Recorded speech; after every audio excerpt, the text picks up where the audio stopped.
우리 기도하고 시작합니다. 하나님 은혜와 사랑에 감사합니다. 오늘도 하나님 안에서 예배하게 하시니 감사합니다. 또 찬양하게 하시니 감사합니다.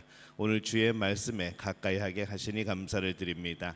우리의 모든 발걸음 하나님께서 인도하셨사오니 주님께서 풍성한 은혜를 허락하여 주시옵소서. 예수님의 이름으로 기도하옵나이다. 아멘. 자, 우리 주를 찾는 모든 자들이 우리 함께 찬양하겠습니다.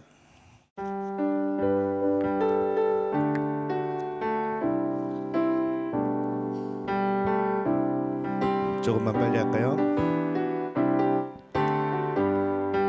주를 찾는 모든 자들이 주로 말미암아 기뻐하고 즐거워하게 하시며 주의 구원을 사랑하는 자들이 항상 말하기를 하나님은 위대하시다 하게 하소서. 주는 나의 도움 나를 건지시느니 여호와여 지체 말고 내게 힘하소서. 가난하고 궁핍한 내 마음 가운데 여호와여 속히 힘하소서. 주를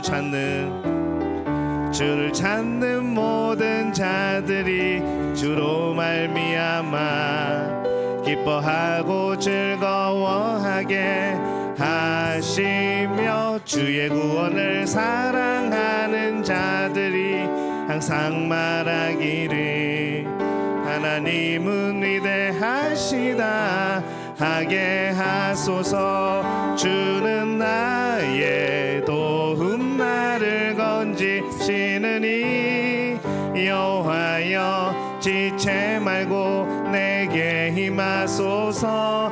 가난하고 궁핍한 내 마음 가운데 여호와여 속히 한 번 더 찬양할까요? 주를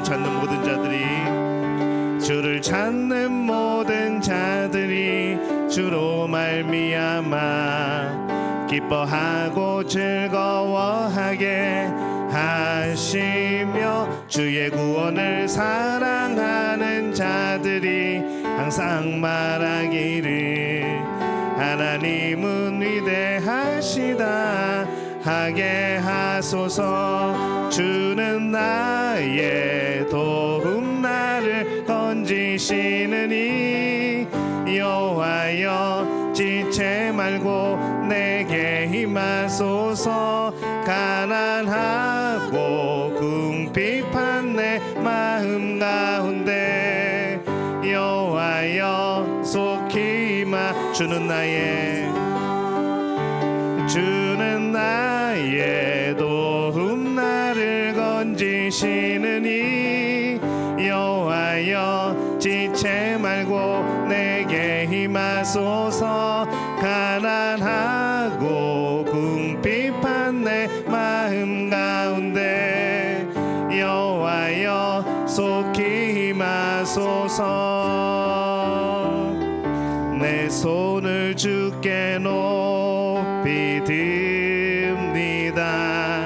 내 찬양 받으시 주님. 좀 빠르게요. 함께 활짝 엽니다. 내 찬양 받으시 주님. 내 손을 주께 높이 듭니다. 내 찬양 받으시 주님. 내 마음을 주께 활짝 엽니다. 내 찬양 받으시 주님. 슬픔 대신이라 제 대신 화관을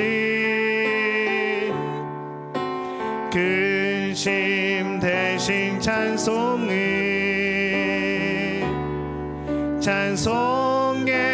옷을 주 주셨네. 내 손을 주께, 내 손을 주께 높이 듭니다. 내 찬양 받으시 주님, 내 마음을 주께 활짝 엽니다. 내 찬양 받으시 주님, 슬픔 대신 희락을,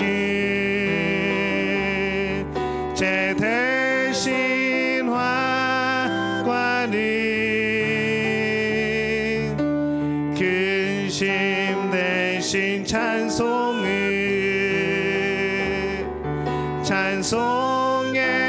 옷을 주셨네. 내 손을 주께, 내 손을 주께 높이 듭니다. 내 찬양 받으시 주님, 내 마음을 주께 활짝 엽니다. 내 찬양 받으시 주님. 예수 우리들의 밝은 빛, 은혜와 긍휼을 베푸시는 주, 의의 길을 따라가는 주의 자녀들에게 항상 밝은 빛을 비추시네. 그는 구원의 주 하나님, 공의로 세상을 다스리시네. 주를 경외하는 자들에게 부어주시는 놀라운 주님의 영광. 하늘에서 찬란하게 빛나는 주의 영광, 이 땅에 오셨네. 어둠을 밝히고 새 생명 주시네. 영원히 빛나는 나의 예수님, 높이 영광과 찬양 받으시 그 이름 경배합니다. 슬픔을 거두고 내게 자유 주시네. 기쁨의 노래를 영원한 나의 빛 예수께 하늘에서 찬란하게, 하늘에서 찬란하게 빛나는 주의 영광, 이 땅에 오셨네. 어둠을 밝히고 새 생명 주시네. 영원히 빛나는 나의 예수님, 높이 영광과 찬양 받으시 그 이름 경배합니다. 슬픔을 거두고 내게 자유 주시네. 기쁨의 노래를 영원한 나의 빛 예수께. 우리 시간 함께 통성으로 기도합니다. 하나님, 예수님의 그 빛이 우리 마음에 비추게 하여 주옵소서. 주의 비추는 그 빛으로 우리가 세상의 빛을 발하게 도와주옵소서. 주의 빛이 우리에게 비춰질 때에 우리 안에 어둠들이 물러가게 도와주옵소서. 우리의 상한 심령을 치유하시고 우리의 약한 몸들을 붙들어 주옵시고 온전히 주님께서 바라보시는 완전한 또 온전한 그런 우리의 모습이 되어지도록 주님 역사하여 주옵소서. 오늘 예배 가운데 함께하여 주셔서 주시는 말씀 가운데 나에게 주시는 하나님의 음성이 들려지게 하여 주시옵소서. 우리 주여 한번 외치고 통성으로 기도합니다. 주여, 아버지 하나님 은혜와 사랑에 감사합니다. 예수 그리스도의 그 밝은 빛이 우리에게 비칠 때에 하나님 우리 안에 어둠들이 물러가게 도와주옵소서. 우리 안에 주님이 비춰주신 그 빛으로 가득 채워지게 도와주옵소서.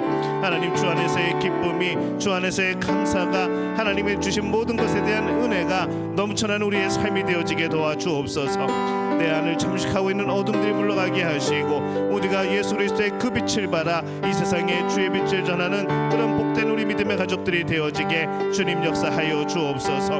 오늘 주님께서 주시는 귀한 말씀 통하여서 하나님 그 말씀이 나에게 주시는 하나님의 말씀이 되어지게 주님 도와주옵소서. 말씀을 들고 살아가는 모든 순간이, 오늘 말씀을 들은 모든 순간이 하나님이 임재하시는 그런 복된 시간이 되어지게 주님 역사하여 주옵소서. 주님 우리에게 함께하심을 믿습니다. 우리에게 역사하심을 믿습니다. 우리 가운데 함께하사 오늘 진정으로 예배드리는 우리 모두가 되어지게 주님 역사하여 주옵소서. 하늘에서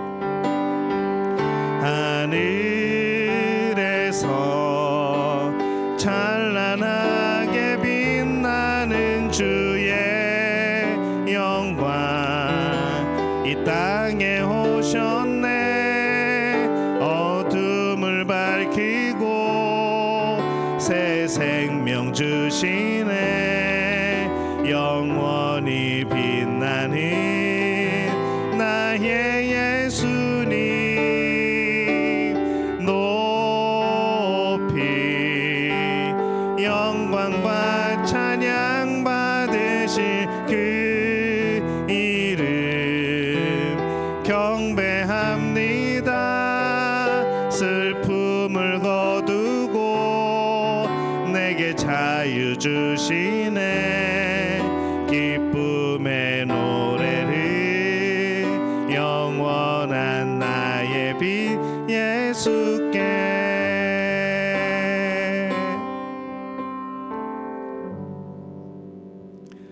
오늘 함께 나누실 말씀은 신약성경 누가복음 24장 31절에서 35절까지의 말씀 함께 보겠습니다. 누가복음 24장 31절에서 35절 우리 한 목소리로 함께 봉독합니다. 그들의 눈이 밝아져 그인 줄 알아보더니 예수는 그들에게 보이지 아니하시는지라.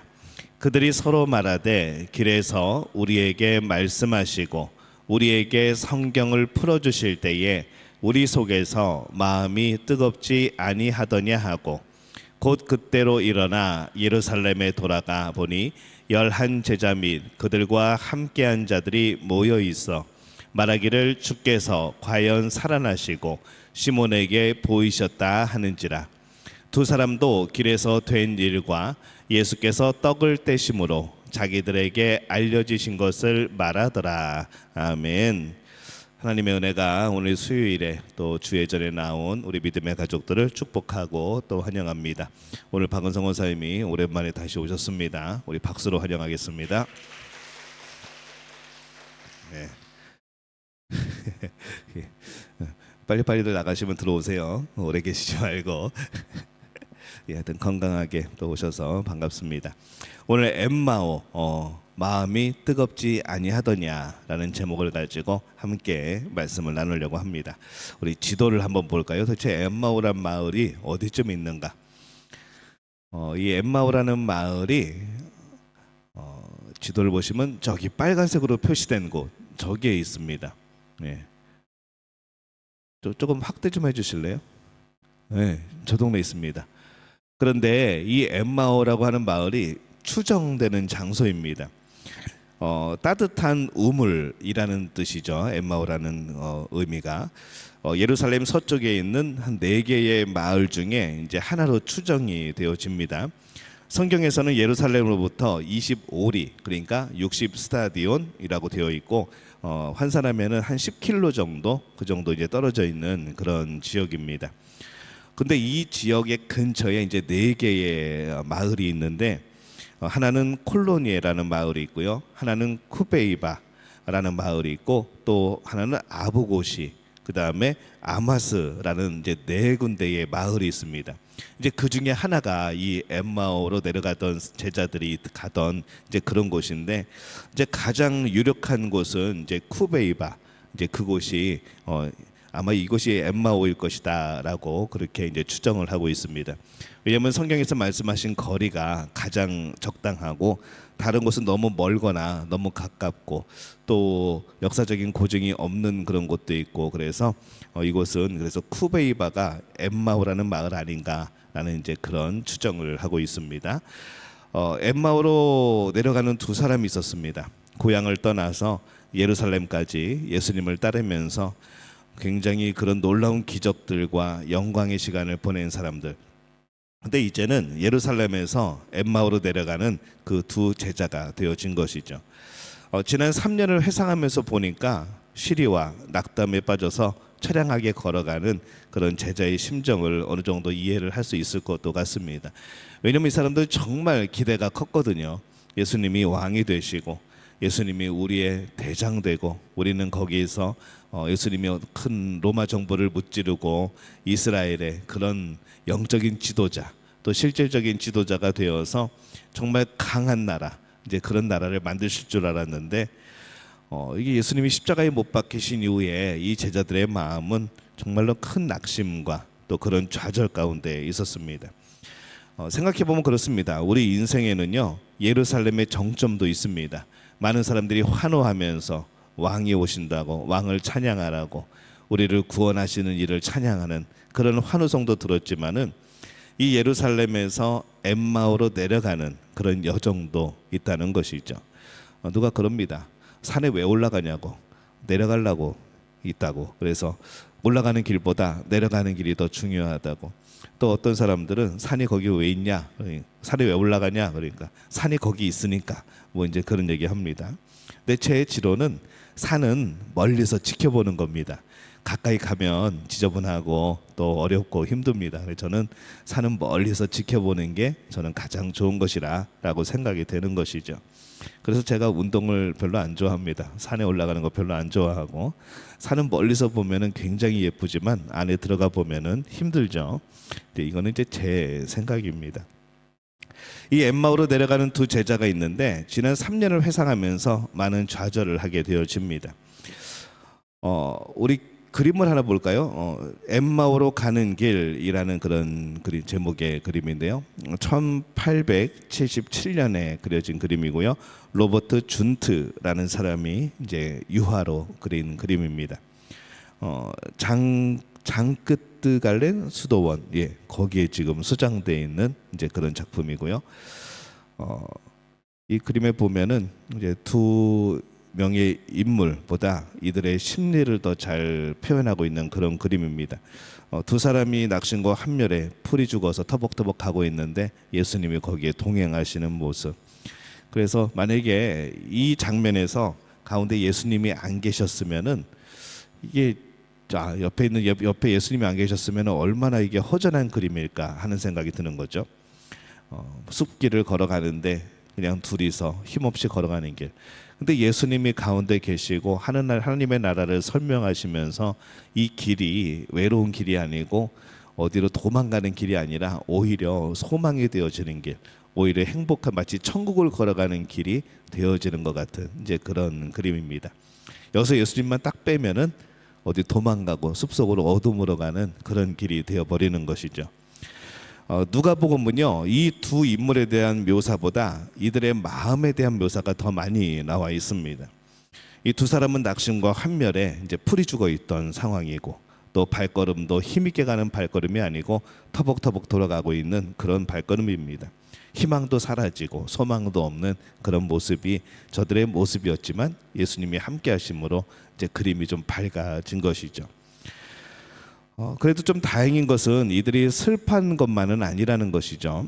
세상적인 경험이나 그런 쓸데없는 농담을 하면서 길을 간 것이 아니라 이들은 예수님에 대한 이야기를 하면서 엠마오로 내려갑니다.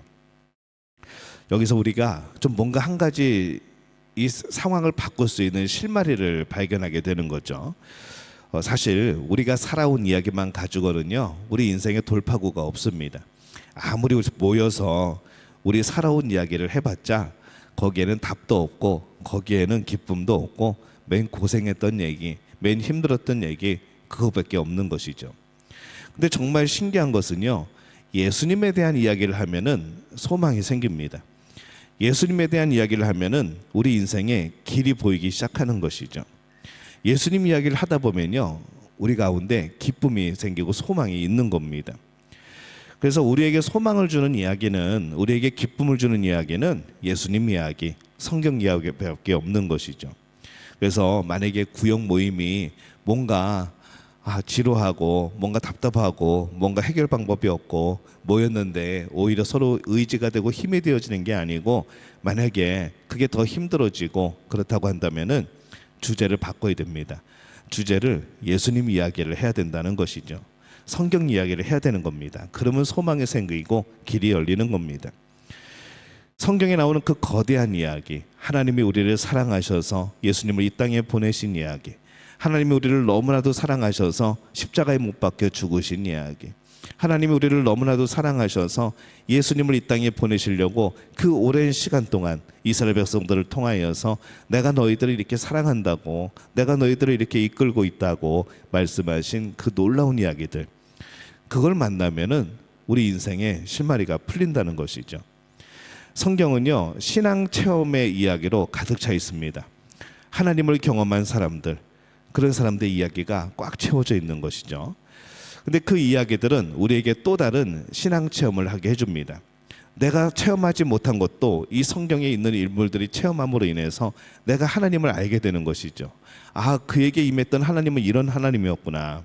그러면 그 하나님은 나의 하나님도 된다는 것이죠. 그러면서 우리가 간접적으로 이 성경에 나오는 인물들이 한 신앙 체험을 나도 할 수 있게 되는 겁니다. 그래서 원래 성경은요, 처음에 문자로 그냥 바로 전달된 것이 아니고 구전되는 그런 내용들이었습니다. 입에서 입으로 아버지가 할아버지에게 들었던 내용, 아버지가 할머니에게 들었던 내용, 그런 내용들이 쭉 이어지면서 나중에 그것이 이제 문자로 기록이 되어진 거죠. 더군다나 우리가 예수님 이야기를 하면은 그 가운데 예수님이 임하십니다. 한번 따라해 볼까요? 예수님 이야기를 하면 예수님이 함께 하신다. 성령님 이야기를 하면 성령님이 함께 하신다. 그래서 여러분 모임 가운데 왜 예수님 이야기를 해야 되고, 왜 성령님 이야기를 해야 되고, 왜 하나님 이야기를 해야 되는지 답이 거기 있는 겁니다. 여러분이 예수님 이야기하면은 예수님이 그곳에 함께 하시는 겁니다. 오늘 엠마오로 가는 제자에게서 그 모습을 발견하게 되어지죠. 그들이 예수님 이야기를 나누면서 엠마오로 내려갈 때에 예수님이 가까이 이르러 그들과 동행하십니다. 예수님의 임재를 경험하는 것은요, 사실 되게 간단합니다. 내가 예수님을 경험하고 싶다. 그러면 예수님 이야기를 시작하면 됩니다. 예수님도 우리가 그분에 대해서 하는 말이 궁금해서 가까이 오시는 것이죠. 만약에 제가 지나가는데 얼핏 듣기에 두 분이서 막 얘기를 하는데 제 얘기를 하는 것 같아요. 그럼 제가 궁금하지 않겠습니까? 그럼 가가지고 몰래 엿듣는 거죠. 나에 대해서 뭐라고 얘기하나.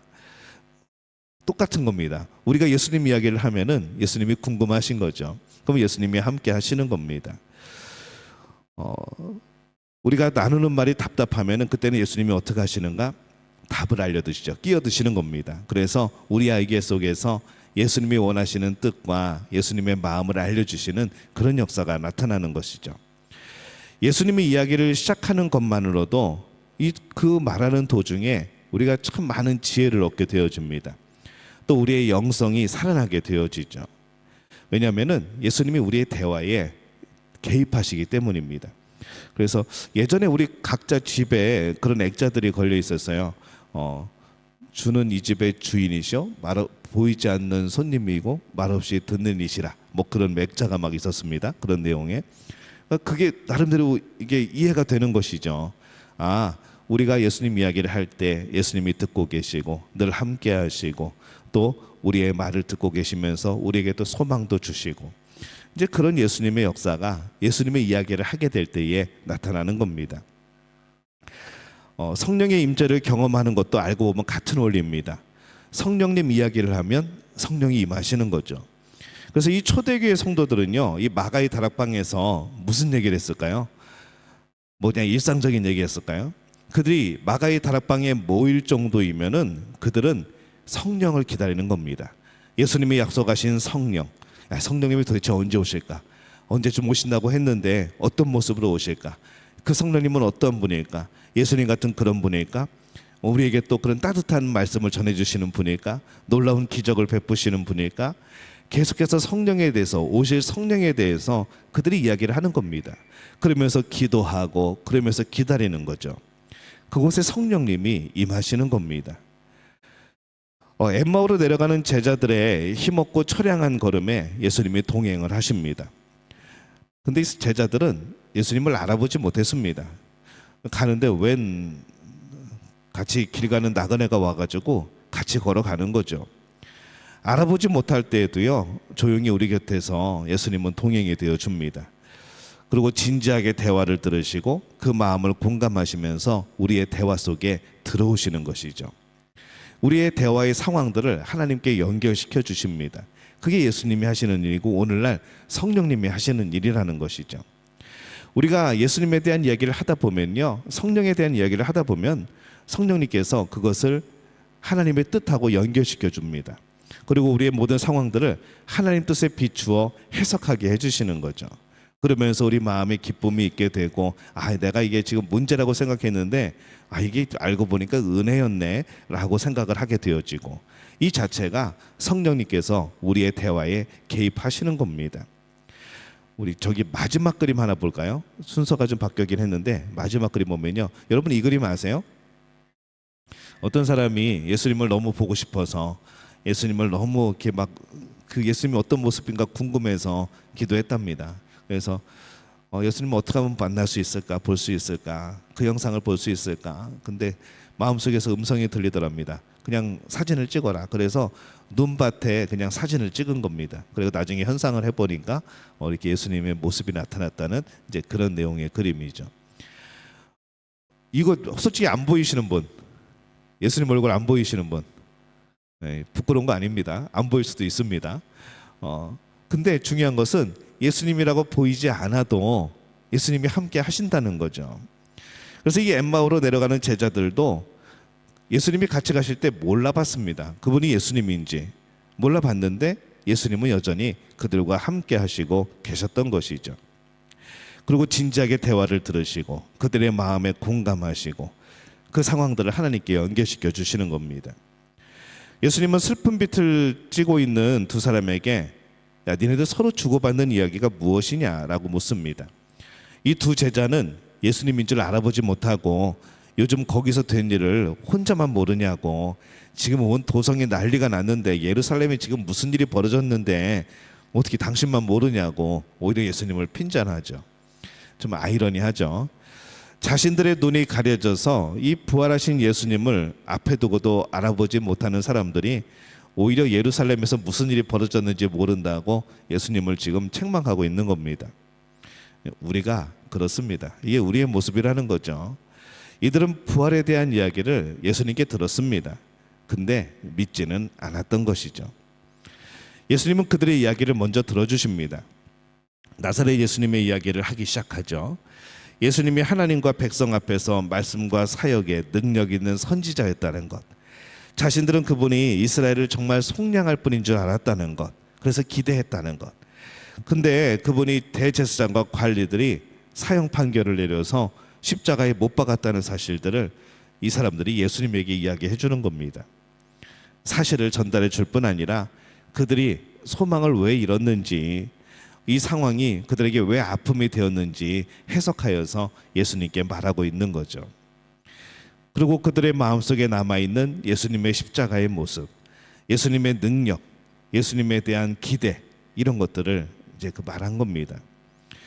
이스라엘을 건져내실 분으로 보였는데 그런 소망도 이제는 사라졌다고 예수님께 말하는 거죠. 예수님은 정말 억울하게 죽었다는 겁니다. 더욱 혼란스러운 것은 뭔가 하면은 이 몇몇 여자들이 그분의 무덤에 갔는데 시신을 보지 못했다는 거죠. 살아나셨다고 하는 천사들의 말을 들었다고 전했다는 겁니다. 몇 사람은 무덤에 가서 확인을 했는데 역시 시체를 발견하지 못했다는 겁니다. 이들 마음속에는 혼란스러운 거죠. 이 부활의 메시지를 기억하지 못하고 이게 도대체 어떻게 된 일인가, 누가 훔쳐간 것인가, 축제와 희망, 그래서 고통으로, 그리고 실망해서 예수님 시체가 사라지는 당혹함으로, 이게 굉장히 복잡한 그런 감정들 속에 있는 겁니다. 근데 예수님은 그때까지도 내가 누구라고 말하지 않고 묵묵하게 그 이야기를 들어주십니다. 그들은 들어주시는 그분이 바로 예수님이라는 사실을 알지 못한 거죠. 그러다 결국 예수님이 그들의 이야기에 끼어드십니다. 그들의 대화 속에 막 흩어져 있던 이야기들을 모아서 성경에 기록된 크고 분명한 하나님의 계시, 선지자들의 예언, 이것들을 전부 다 연결시켜서 그거는 이렇게 돼서 이렇게 된 것이야, 그거는 성경에 이미 예언을 했잖아, 그래서 그 일이 이루어진 것이야, 그러니까 그분은 메시아가 아니겠어 하면서 계속해서 그들의 이야기들을 묶어서 예언과 하나님의 말씀과 연결시켜서 이해를 시켜주시는 거죠. 생각해보면 그렇습니다. 우리 인생의 그런 모든 한 조각조각들은요, 그 파편 자체로는 이해할 수가 없습니다. 여러분들이 지금 겪고 있는 여러 가지 그런 상황들을 때로는 이해 못할 때가 많습니다. 이게 도대체 어떻게 돼야 되는 건가? 이게 내가 예수님을 믿는데 도대체 이게 왜 이런 일이 벌어지는가? 내가 지금 잘 믿고 있는 건가? 이 사건은 도대체 무슨 의미인가? 우리의 인생의 하나하나 사건을 보면요, 우리는 전혀 우리의 인생을 이해할 수가 없습니다.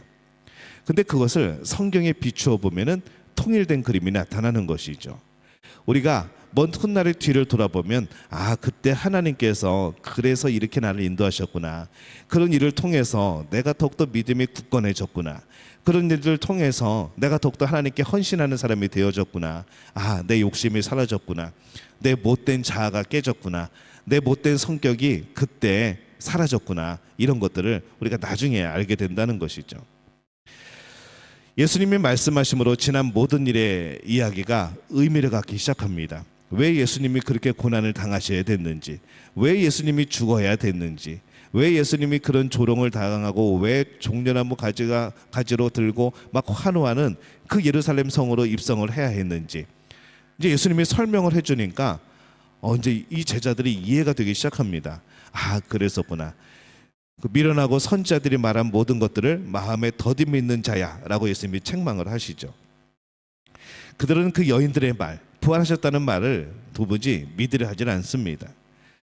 그리스도가 이러한 고난을 받고 자기의 영광에 들어가야 할 것이 아니냐라고 하면서 이 모세와 선지자의 글로부터 시작해서 그리스도의 고난, 부활, 이것들을 전부 다 설명을 해주시죠.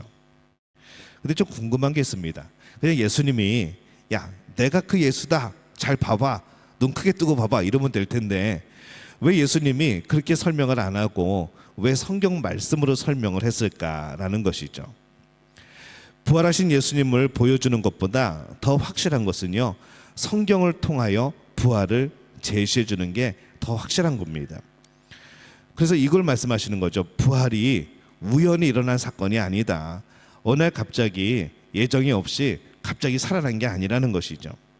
이미 예언되어 있었고, 이미 하나님의 뜻하고 계셨고, 이미 하나님의 방법이라는 것을 성경 말씀을 통해서 설명해 주는 겁니다. 그래서 부활은 우연히 일어난 일이 아니고 하나님의 역사이다 라는 것을 설명해 준 거죠.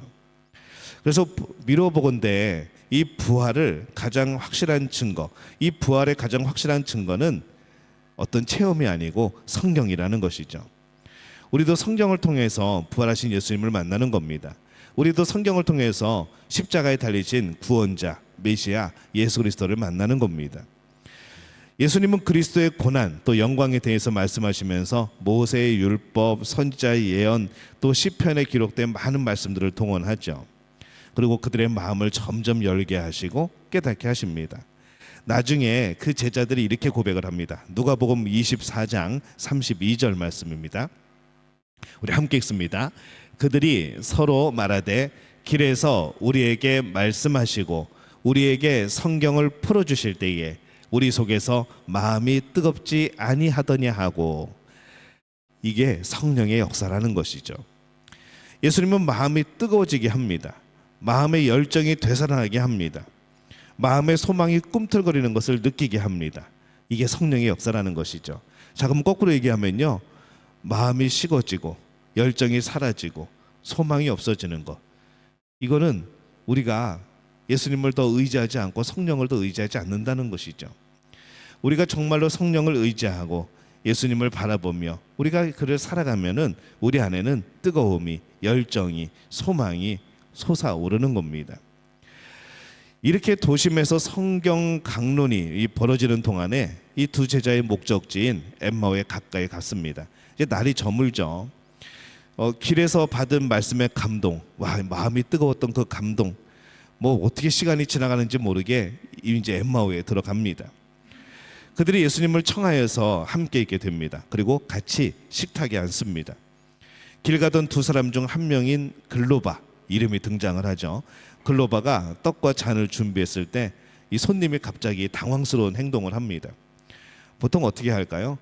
보통 떡과 잔을 준비하고 뭐 이제 기도는 주인이 대부분 합니다. 근데 갑자기 손님이 요청도 하지 않았는데 자기가 빵을 버떡 집어가지고 감사 기도를 올리고 떡을 떼서 나눠주는 것이죠. 마치 손님이 주인처럼 행동을 합니다. 근데 글로바가 그 떡을 받아서 든 바로 그때에 눈이 밝아져서 이제 예수님을 알아보게 된 것이죠. 떡을 떼실 때 자신을 드러내시며 얼마나 영광스러운 모습이었을까.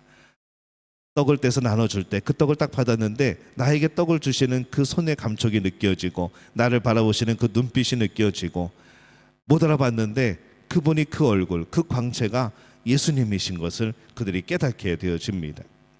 그래서 우리 성만찬 할 때요, 제가 그 성만찬 할 때 드리는 기도 중에 그런 내용이 있습니다. 이 떡을 받아들 때 우리의 눈이 열려서 예수님을 보게 하여 주옵소서.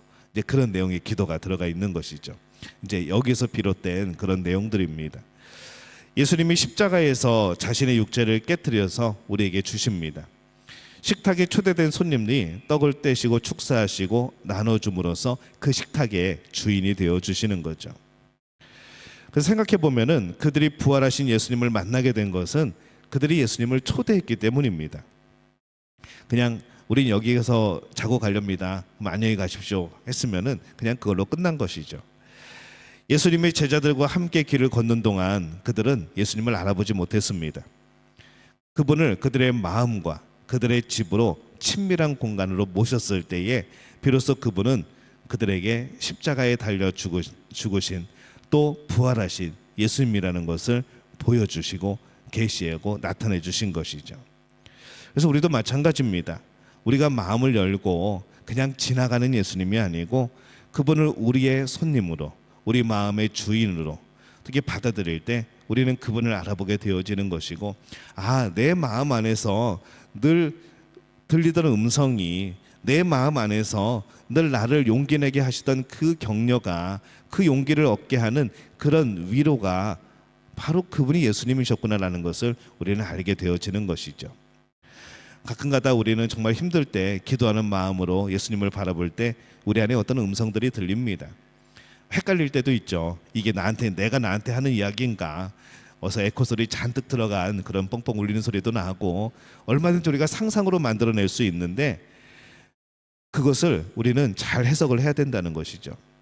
정말 기도하는 마음으로 하나님을 바라보고 바라면은 하나님은 음성을 통해서, 때로는 상황을 통해서, 때로는 말씀을 통해서, 때로는 찬양을 통해서, 어떤 때는 그 가사와 곡조를 통해서 우리에게 말씀해 주신다는 거죠. 예수님이 말씀하시는 겁니다. 우리 그림 하나 볼까요? 엠마오의 그리스도라는 제목의 그림입니다. 예, 1629년에 렘브란트가 그린 그림입니다.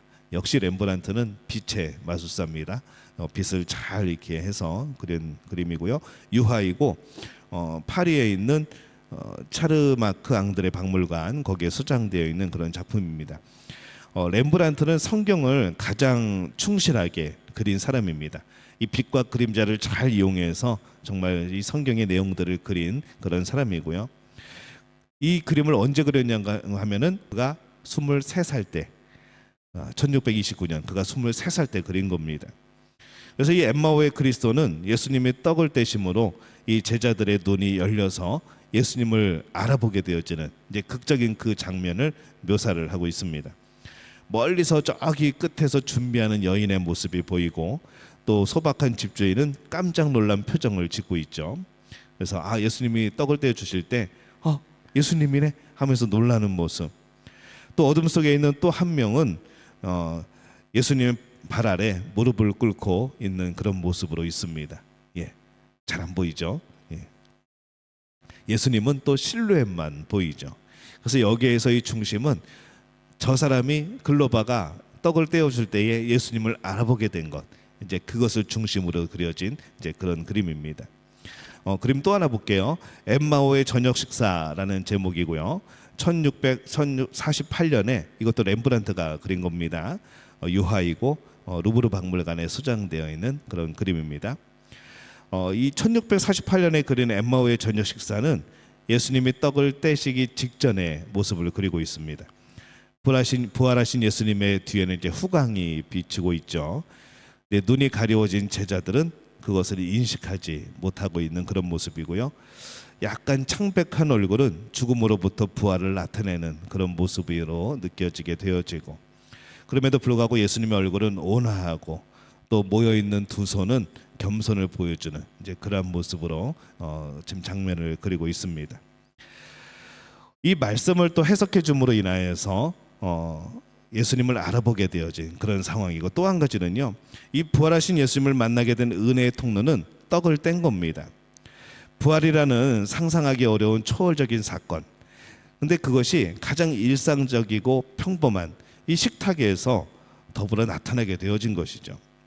누가복음에도 그렇고 요한복음에도 그렇고 부활하신 예수님은 글로바의 집에서는 저녁 식사를, 또 갈릴리 해변에서는 제자들과 아침 식사를 함으로써 그 제자들이 예수님을 알아보고 저녁 식사를 통해서 이 글로바가 예수님을 알아보게 되어집니다. 글로바의 집에서는 예수님이 초대를 받으셨고 갈릴리에서는 예수님이 제자를 초대하십니다. 근데 모두 두 식탁에서 예수님이 주인 되시는 거죠. 이 부활의 신비가 이렇게 구체화되어지고 있습니다. 이 부활은요, 평범한 일상 속에서 나타나는 겁니다. 부활은 역사적인 것과 신비적인 것의 경계에 있는 것이죠. 왜냐하면은 역사적인 사실이지만은 또 우리 가운데 새롭게 경험되어지는 그러한 일들이거든요. 이 다음부터 어떻게 됐을까요? 그 글로바 그리고 초대교회는요, 이 떡을 나눌 때마다 예수님을 생각하고 예수님이 함께 하심을 생각하고 예수님을 알아보게 되었던 이 사건을 기억했을 겁니다. 그들이 떡을 떼어서 나눌 때 얼마나 그게 감격적이었을까요? 맞아, 그때 예수님이 이 떡을 떼어줄 때 내가 예수님을 알아보았지. 우리 제자들, 우리 여기 있는 모든 사람들, 내가 이 떡을 받을 때 내가 예수님을 알아보았어. 그때 얼마나 내가 행복했는지, 얼마나 내가 기쁨이 있었는지, 소망을 잃은 내가 얼마나 큰 소망을 갖게 되었는지 우리 예수님을 기억합시다. 계속 이런 마음으로 그들은 성찬식을 했던 것이죠. 엠마오의 두 제자가 생각을 해보니까 자신들의 마음이 처음으로 뜨거워지기 시작했던 것은 그분이 길에서 말씀을 가르치고 풀어주실 때였습니다. 그때 가슴이 뜨거워지던 경험이 예수님이 임재하셨기 때문이라는 것을 이제야 알게 되는 것이죠. 두 제자가 예수님을 알아보았을 때 예수님은 그들에게 보이지 않았습니다. 그들을 알아보는 즉시 사라지신 것이죠. 너무나 신비로운 겁니다. 마치 꿈꾼 것처럼, 마치 뭔가를 환상 속에 뭔가를 본 것처럼. 근데 이제 예수님은 보이지 않았는데 허무한 게 아니라, 더 다시 외로워지는 게 아니라 그분이 하신 말씀이 내 마음속에서 살아 움직이고 뜨겁게 역사를 하는 것이죠. 부활하신 주님을 느끼는 방법은 그렇게 하는 겁니다. 엠마오에서 부활하신 예수님을 만나는 이 두 제자는 다시 평안을 가지게 되었고 소망을 가지게 되었고 생명을 경험하게 되었고, 그래서 가던 길을 돌이켜서 다시 예루살렘으로 돌아오게 됩니다. 지체하지 않았죠. 좀 여기서 쉬다 가지 그런 게 아니라 바로 발걸음을 돌려서 예루살렘으로 올라갑니다.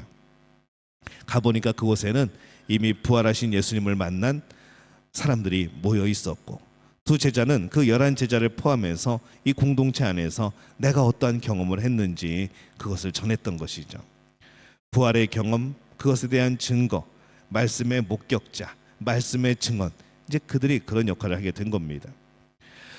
우리가 이 말씀 보면서 생각해야 될 것은요, 우리가 믿음의 눈을 더 크게 떠야 됩니다. 보이지 않아도 예수님이 함께 하십니다. 우리 옆 사람에게 얘기합시다. 보이지 않아도 예수님이 당신과 함께 합니다. 엠마오로 가는 제자들에게 그런 것처럼 지금까지 우리도 그분을 몰라봤을 수 있습니다. 근데 우리의 마음이 뜨거워졌고 우리의 사랑이 솟아났고 우리가 읽은 성경 말씀이 이상하게도 생기를 띠고 모든 약속이 실제적으로 느껴지고 능력으로 우리에게 느껴지는 것, 이 주님은 그렇게 역사하시는 것이죠. 엠마오의 두 제자는 예수님의 부활에 살아있는 증거입니다.